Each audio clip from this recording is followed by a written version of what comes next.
I would make a video on the topic of how do you love yourself when you were never taught. I think it's important us, especially during this time in our life, just things going on in general, to take a step back and look at uh, how do you love yourself. And so I want to talk about that. In 2016, I got a divorce, and I personally have learned how to love myself in the simplest ways, and I hope what I can share can help many of you. And so it's not an easy thing to do. Sorry, easy thing to do, but I understand that it's very important to do. Not only is it important to give to others your time and your energy, and it can sometimes be very draining, but it's important to understand that not only we should give to others and be there for others, we should be there for ourselves. Not in a selfish way, but to understand that we deserve happiness, and that we deserve to take care of ourselves and nourish ourselves, our inner self. And also too, I think it's important to understand that when it comes to loving yourself, part of that is healing your inner child, things that traumatically that you had to go through as a child.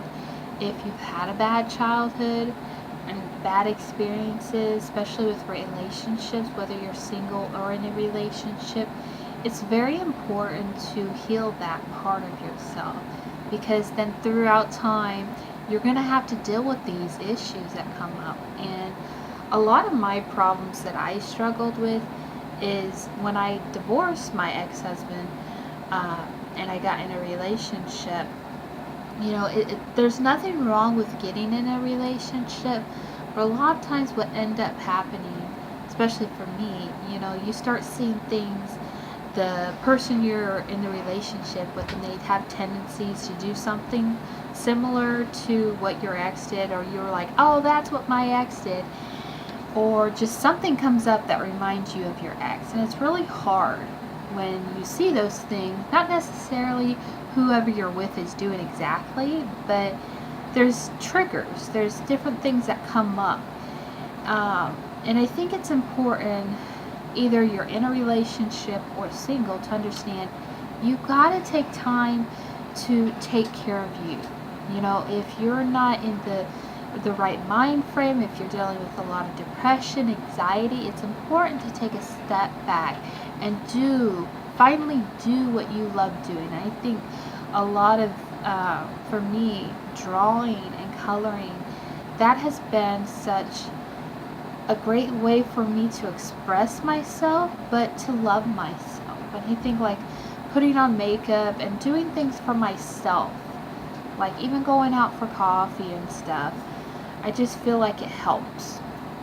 There's just so many ways you can love yourself, and I think you need to make time.